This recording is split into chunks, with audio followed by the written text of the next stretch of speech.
Hello दोस्तों, मेरे YouTube channel पर आपका स्वागत है। और आज की वीडियो में हम एक जन्म कुंडली का विश्लेषण करेंगे। जन्म कुंडली की डिटेल्स हैं 13 अक्टूबर 1971। जन्म का समय है शाम के 3:11, जन्म स्थान लखनऊ उत्तर प्रदेश। ये जो जन्म कुंडली इनकी बनती है ये बनती है कुंभ लगन की। और कुंभ लगन के जो स्वामी बनते हैं वो बनते हैं शनि, जो जाकर चतुर्थ भाव में बैठे हैं। लग्नेश का चतुर्थ में होना ये अपने आप में अत्यंत श्रेष्ठ होता है, अत्यंत अच्छी स्थिति होती है। ऐसे व्यक्ति के मन में, ऐसे व्यक्ति के अंदर बहुत ही सुखों के प्रति बहुत अधिक चाह होती है, क्योंकि लग्नेश जो है व्यक्तित्व है वो व्यक्ति के सुखों से जुड़ जाता है। और ऐसे व्यक्ति जीवन में अपनी सुख भी सभी प्राप्त करता है, क्योंकि ऐसा व्यक्ति सुखों के प्रति बहुत अधिक मेहनत करता है, प्रयास करता है, काम करता है, तो सुख सभी सुख हैं व्यक्ति को प्राप्त हो जाते हैं। लेकिन यहाँ पर शनि एक पापक ग्रह है जो चतुर्थ भाव में बैठकर चतुर्थ भाव को खराब करने का भी काम करते हैं। तो व्यक्ति को जीवन में जो पारिवारिक परेशानियां हैं वो भी देखनी पड़ती हैं, क्योंकि शनि का ये मूल स्वभाव होता है। और कुंभ लगन के जातक बड़े ही बुद्धिमान होते हैं, ज्ञानी होते हैं, बहुत ही अधिक प्रैक्टिकल होते हैं और अपनी जिम्मेदारियों को पूर्ण रूप से निभाने का काम करते हैं। तो कुंभ लगन के जातक भी श्रेष्ठ माने जाते हैं। पंचम भाव की बात करते हैं। देखिए, पंचम भाव के स्वामी बनते हैं बुध, जो जाकर बैठे हैं छठे भाव में, अष्टम भाव में, उच्च राशि में। तो ये भी अपने आप में अच्छी स्थिति है। यहाँ पर पंचम भाव के स्वामी अष्टम में हैं, लेकिन वो उच्च राशि में है, तो उनका फल अच्छा होगा। यहाँ पर पंचम के फलों को यहाँ पर ये बढ़ाएंगे, उनकी फलों की वृद्धि करेंगे। तो ऐसे व्यक्ति जीवन में अच्छी शिक्षा प्राप्त करेगा, संतान प्राप्त करेगा और अपनी बुद्धि से, अपने ज्ञान से जीवन में धन भी अर्जित करेगा।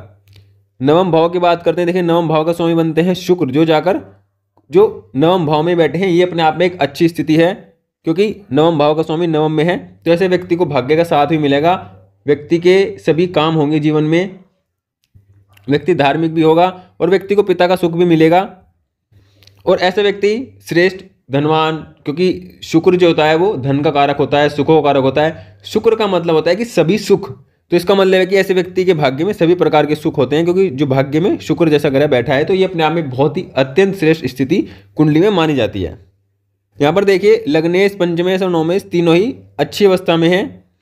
उसके बाद बात करते हैं हम देखिए सूर्य की। तो सूर्य यहाँ पर अष्टम भाव में उच्च के बुध के साथ बैठे हैं, लेकिन अष्टम भाव में सूर्य का होना व्यक्ति को जीवन में परेशानियां देता है। ऐसे व्यक्ति को अपने आसपास के लोगों से भी सावधान रहना चाहिए, क्योंकि अष्टम का सूर्य व्यक्ति के जो खिलाफ है काफी षड्यंत्र करवाता है और व्यक्ति उन षड्यंत्रों में फंसकर उसके जीवन में परेशानियां भी बढ़ जाती हैं। अष्टम का सूर्य स्वास्थ्य पर भी बुरा प्रभाव डालता है।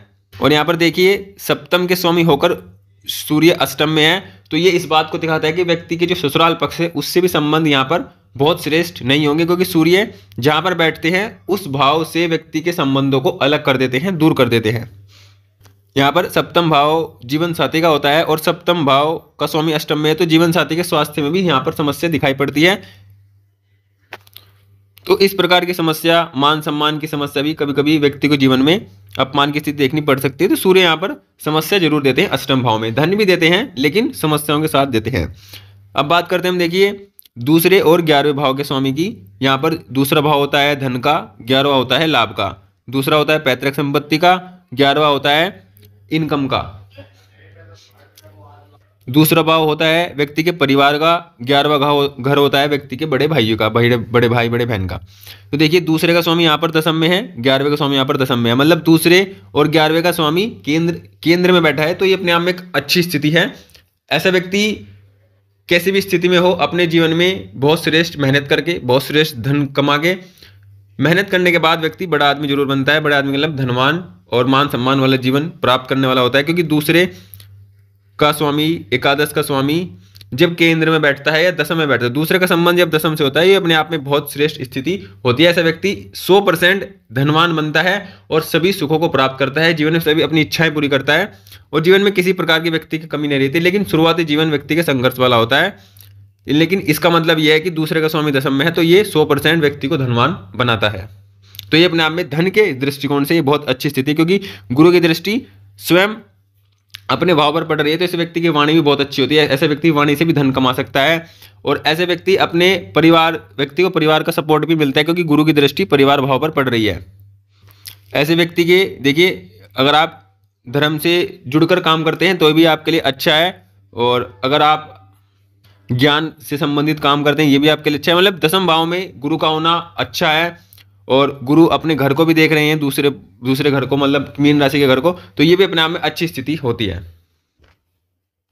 लेकिन गुरु दसम भाव में कुछ जीवन संघर्ष में भी बिताते हैं, ये भी यहाँ पर स्थिति देखने में आती है कि ये जो अच्छी स्थिति होती है, लेकिन मिड एज के बाद की स्थिति अच्छी होती है। शुरुआती जीवन में व्यक्ति को संघर्ष करना पड़ता है।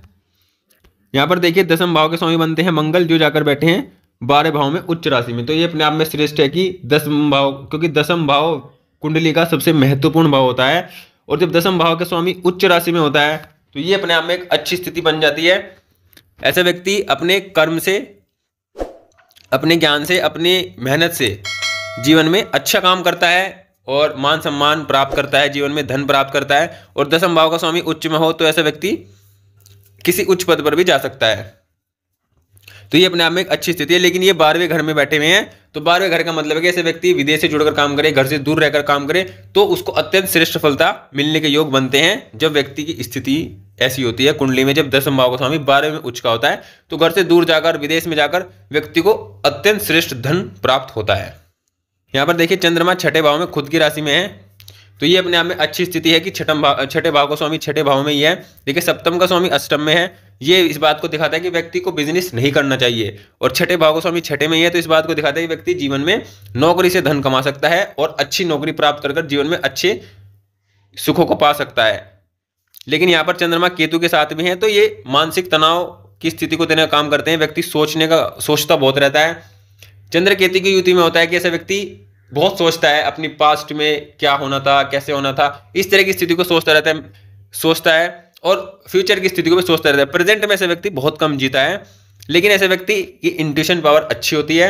ऐसे व्यक्ति बहुत जल्दी चीज़ों को भांप लेता है, समझ लेता है, लेकिन उन चीज़ों का इतना लाभ नहीं ले पाता है, क्योंकि व्यक्ति का जो मन होता है वो बहुत अपने वर्तमान, अपने मतलब जो पास्ट लाइफ है और जो फ्यूचर लाइफ है उसको लेकर परेशान रहता है, और बिना बात, जो जिन बातों को कोई अर्थ नहीं है, उस तरह की बातें व्यक्ति के मन में चलती रहती हैं।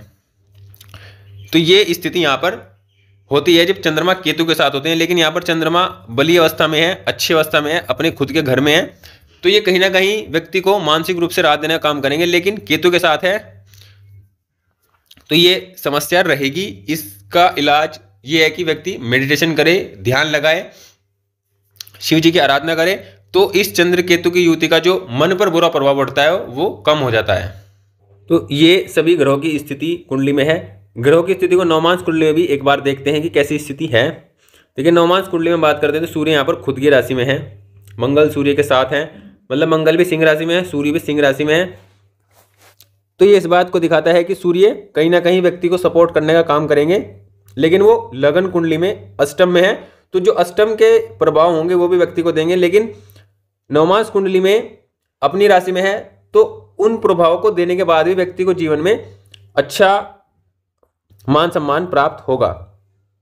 यहाँ पर देखिए ये सबसे बड़ी समस्या है कि लग्नेश का नीच हो जाना नवमांश में, ये व्यक्ति के व्यक्तित्व को कमजोर करने का काम करेगा, व्यक्ति के आत्मविश्वास को कमजोर करने का काम यहाँ पर करेगा। क्योंकि लग्नेश का नीच हो जाना नवमांश कुंडली में ये व्यक्ति के जीवन में सफलताओं को बाधित करता है। व्यक्ति सफल तो होता है लेकिन फिर डाउन आता है, फिर ऊपर जाता है, इस तरह की व्यक्ति की जीवन की स्थिति चलती रहती है। मतलब एक लगातार जो कंसिस्टेंसी की सफलता व्यक्ति को मिलती है वो नहीं प्राप्त कर पाता है लग्नेश के कमजोर होने के कारण। यहाँ पर एक बात अच्छी है कि बुध यहाँ पर श्रेष्ठ हैं, लगन कुंडली में भी उच्च राशि में है, नवमांश कुंडली में भी उच्च राशि में, तो ये अच्छा फल देने वाले ग्रह हम कह सकते हैं कि बुध इस कुंडली में एक योग कारक भी ग्रह भी हैं और अपनी लगन कुंडली और नवमांश कुंडली के अनुसार अच्छा रिजल्ट देने की स्थिति में है। तो नवमांश कुंडली में जो कारक ग्रह हैं उनकी स्थिति कुछ बहुत श्रेष्ठ नहीं है, क्योंकि देखिए लग्नेश का नीच हो जाना, नवम भाव के स्वामी का शत्रु राशि में होना, ये भी अपने आप में अच्छी स्थिति नहीं होती है। तो इसका मतलब यह है कि कुंडली जितनी लगन से अच्छी दिखाई पड़ती है, आंतरिक रूप से उतनी अच्छी यहाँ पर नहीं है, उतना अच्छा फल व्यक्ति को जीवन में नहीं मिलेगा जितना ग्रहों का कुंडली में दिखाई पड़ता है। इनके कुछ क्वेश्चन हैं। क्वेश्चन इनका ये है कि इनके जीवन में वर्तमान स्थिति, आर्थिक स्थिति, कार्यक्षेत्र की स्थिति अच्छी नहीं चल रही है। पहले अच्छी चल रही थी लेकिन अब अच्छी नहीं चल रही है, तो उसके क्या कारण है और वो कब तक अच्छी होने की स्थिति में आएगी। देखिए वर्तमान की अगर हम बात करते हैं तो वर्तमान में इनको चंद्रमा की दशा प्रारंभ है 2016 से, जो कि 2026 तक इनको रहेगी। और वर्तमान में इनको चंद्रमा के अंदर केतु की अंतर्दशा प्रारंभ है, जो कि व्यक्ति को मानसिक रूप से परेशान करने का काम करेंगे। और मानसिक रूप से व्यक्ति तभी परेशान होता है जब व्यक्ति के जीवन में दूसरी परेशानियां आती हैं, जैसे कि आर्थिक स्थिति कमजोर होना, कार्य क्षेत्र की स्थिति अच्छी ना होना, ये स्थिति यहाँ पर रहती है। तो देखिए छठे भाव का स्वामी, छठे भाव की दशा चलना, छठे भाव के स्वामी की दशा चलना, ये अपने आप में इस बात को दिखाता है कि व्यक्ति के जीवन में संघर्ष की स्थिति रहेगी। व्यक्ति को संघर्ष करने पड़ेंगे, क्योंकि छठा भाव व्यक्ति के लिए अच्छा नहीं होता है। और यहाँ पर चंद्रमा केतु के साथ हैं, तो चंद्रमा केतु के साथ होने का व्यक्ति को मानसिक रूप से ज्यादा परेशान यहाँ पर होंगी। यहाँ पर देखिए चंद्रमा की दशा 2026 तक रहेगी। 2026 के बाद चंद्रमा के बाद मंगल की इनको दशा प्रारंभ होगी, जो कि इनके लिए बहुत श्रेष्ठ रहेगी। मंगल उच्च राशि में है, 10 में देखिए दसम भाव के और तृतीय भाव के स्वामी 12वें भाव में है। ये इनको घर से दूर ले जाने का काम कर सकते हैं कि व्यक्ति घर से दूर जाकर काम करे। इस तरह की स्थिति इनके जीवन में बन सकती है जब मंगल की दशा इनको प्रारंभ होगी। और ये अपने जीवन में अच्छा धन कमा सकते हैं, अच्छा जीवन यापन कर सकते हैं, अभी सभी सुख सुविधाओं को प्राप्त कर सकते हैं जब मंगल की दशा प्रारंभ होगी। और ये क्योंकि मंगल की दिशा प्रारंभ होने के बाद ही इनके जीवन में परिवर्तन आएंगे। और परिवर्तन आने के मतलब है कि इनको जहां पर इनका कार्य क्षेत्र है उससे भी इनको परिवर्तन आएगा, कार्य क्षेत्र में इनके परिवर्तन आएगा, और वो परिवर्तन इनके लिए श्रेष्ठ होगा, उच्च जैसा होगा, अच्छे जैसा होगा। और परिवर्तन का मतलब है कि ये जहां पर कार्य क्षेत्र इनका वर्तमान में है, यहां से हटकर दूर जा सकते हैं और दूर जाकर कार्य क्षेत्र में उन्नति प्राप्त कर सकते हैं। तो मंगल की दशा प्रारंभ होने के बाद जीवन में उन्नति के योग बनेंगे, क्योंकि दसम भाव का स्वामी उच्च राशि में है और दसम भाव में शुभ ग्रह यहाँ पर विराजित हैं। और देखिए शनि की दृष्टि भी दसम भाव पर पड़ रही है, जो कि कार्य क्षेत्र में परेशानियों को दिखाती है कि व्यक्ति का कार्य क्षेत्र इतनी आसानी से स्टेबल नहीं हो पाता है जब शनि की दृष्टि दसम भाव पर पड़ती है, भले ही वो लग्नेश क्यों ना हो। यहाँ पर शनि की दृष्टि भी चंद्रमा पर है और केतु पर भी है, तो ये भी परेशान होने की स्थिति बनती है कि व्यक्ति को अपने जीवन में बहुत सारी परेशानियां एक साथ उठानी पड़ सकती है, जैसे आर्थिक रूप से, कार्य क्षेत्र के रूप में और पारिवारिक रूप में भी व्यक्ति को परेशानी उठानी पड़ सकती हैं। ये इस बात को दिखाता है। तो कहने का मतलब यह है कि चंद्रमा की दशा 2026 में समाप्त होगी और 2026 के बाद मंगल की दशा होगी और मंगल की दशा में इनके कार्य क्षेत्र में परिवर्तन आएंगे, 100% आएंगे, जो इनके लिए श्रेष्ठ होंगे, जो इनके लिए धनदायक होंगे, इनके जीवन के मान सम्मान धन को बढ़ाने वाले होंगे। यहाँ पर मंगल की दशा इनके लिए अच्छी रहेगी, कार्य क्षेत्र के दृष्टिकोण से अच्छी रहेगी। और मंगल के बाद इनको राहु की दशा आएगी, तो राहु इस लगन में कारक होते हैं, योग कारक होते हैं। और देखिए 12वें भाव में उच्च के ग्रह के साथ यहाँ पर राहु है, जो कि मंगल जैसा यहाँ पर शनि की राशि में है और शनि यहाँ पर लग्नेश है, तो राहु भी यहाँ पर श्रेष्ठ फल देंगे, राहु भी खराब फल नहीं देंगे। राहु की दृष्टि भी शनि पर है, तो ये अच्छी स्थिति रहेगी कि जीवन में अब जो दशा प्राप्त होगी वो उच्च के ग्रह की होगी और उसके बाद कारक ग्रह की होगी। तो वर्तमान में समस्या रहेंगी, लेकिन समस्याओं का अंत भी नजदीक होगा और समस्या का अंत होगा जो जीवन में एक स्थायी परिवर्तन लाने के लिए होगा, जीवन में एक अच्छा परिवर्तन लाने के लिए होगा।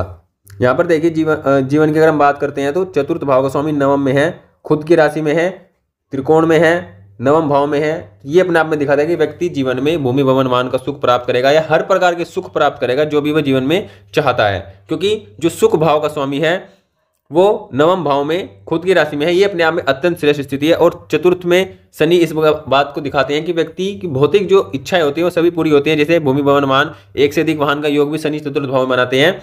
लेकिन व्यक्ति बहुत बिजी रहता है, उन सुखों को ले नहीं पाता है, लेकिन व्यक्ति के पास सुख सभी होते हैं। इस प्रकार की स्थिति जीवन में इनके होने की स्थिति बनती है। यहाँ पर देखिए मंगल राहु कुंडली में 12 भाव में एक साथ हैं, तो ये इस बात को दिखाता है कि ऐसे व्यक्ति के जीवन के जो खर्चे हैं, जो अनावश्यक खर्चे हैं, वो बढ़ते हैं और धीरे धीरे बढ़ते ही रहते हैं। जैसे जैसे उम्र बढ़ती रहती है ऐसे ऐसे उम्र खर्चे भी बढ़ते रहते हैं। तो अनावश्यक खर्चों पर अपना नियंत्रण रखने की प्रयास करें, क्योंकि ये जो राहु है, ये जो मंगल है 12वें भाव में, क्योंकि 12वें भाव को बहुत बली बना रहे हैं, मजबूत बना रहे हैं। और 12 भाव मजबूत होने के कारण व्यक्ति के अंदर अधिक खर्च करने की स्थिति बनती है या अधिक खर्चने की उसकी जो प्रवृत्ति होती है वो होती है। तो इस चीज पर अपना ध्यान दें, क्योंकि ये जो मंगल राहु की स्थिति है ये व्यक्ति के जीवन में परेशानी भी करती है।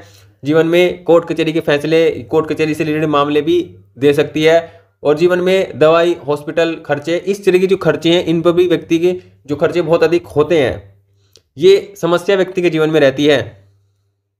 लेकिन यहाँ पर मंगल राहु की स्थिति ये अच्छी स्थिति भी है। देखिए वर्तमान के युग में अगर हम देखते हैं तो मंगल राहु का 12 भाव में होना श्रेष्ठ नहीं है, लेकिन मंगल का उच्च राशि में होकर राहु के साथ होना, ये अपने आप में बहुत ही धनदायक स्थिति होती है। तो धन देने के साथ साथ ये धन खर्च करने का भी काम करेंगे, इसका मतलब ये होता है। तो इस प्रकार इनकी कुंडली के से संबंधित इनके इतने ही सवाल थे। अगर हम उपाय की बात करते हैं कि वर्तमान में चंद्रमा की दशा है और 2026 तक इनको रहेगी अभी, तो इसका मतलब यह है कि देखिए चंद्रमा से संबंध, माता का संबंध होता है। तो आप प्रतिदिन इतना आपको चंद्रमा की दशा चले कम से कम इतना तो आप ये उपाय कीजिए, माता के चरण आप जरूर स्पर्श करें, क्योंकि चंद्रमा जितना अच्छा होगा उतना ही माता से संबंध अच्छा होगा, उतना ही माता का जीवन अच्छा होगा, माता का स्वास्थ्य अच्छा होगा। तो माता के चरण स्पर्श प्रतिदिन करें। ये आपके लिए आपकी चंद्रमा की दशा को बिल्कुल अच्छा रिजल्ट देने में प्रयास करेगा, मतलब अच्छे रिजल्ट देने में बदलने का काम करेगा अगर आप इस प्रकार उपाय करते हैं। सोमवार के दिन आप शिव जी पर दूध या जल अर्पित करें, सफेद पुष्प अर्पित करें, ये भी चंद्रमा के फलों को बढ़ाने का काम करेगा, चंद्रमा के जो अच्छे फल हैं उनको देने का काम करेगा, मानसिक तनाव को कम करने का काम यहाँ पर करेगा। सबसे छोटी उंगली में, जो आपकी सबसे छोटी उंगली है, उसमें सोमवार के दिन आप एक चांदी का छल्ला भी धारण कर सकते हैं, जो आपके जीवन में आपको और अच्छा, आपकी चंद्रमा के फलों को और अच्छा करने का काम यहाँ पर करेगा। और देखिए आप अपने जीवन में सभी सुखों को चाहते हैं, आपके जीवन में धन धान्य की स्थिति अच्छी रहे, तो आप एक शुक्र का रत्न ओपल धारण कर सकते हैं। ये आपके लिए श्रेष्ठ होगा, क्योंकि ये आपके सुखों को बढ़ाएगा, आपके भाग्य को बढ़ाएगा, इन दोनों को बढ़ाने का काम ये करेगा। तो उपाय के तौर पर आप इतने उपाय कर सकते हैं और अपने जीवन की स्थिति को और अच्छा बना सकते हैं। जो भी आपके जीवन में वर्तमान जो परेशानी है उनसे आप बाहर निकल सकते हैं। इस प्रकार आप भी अपनी कुंडली का एनालिसिस इस प्रकार करवा सकते हैं। अब कमेंट में अपनी डिटेल दे सकते हैं और आपके क्वेश्चनों का भी, सभी क्वेश्चनों का आंसर भी इस प्रकार वीडियो के माध्यम से दिया जा सकता है। तो वीडियो आप पूरी देखिए, वीडियो को लाइक करें, चैनल को सब्सक्राइब करें और कमेंट जरूर करें। Thank you, please subscribe.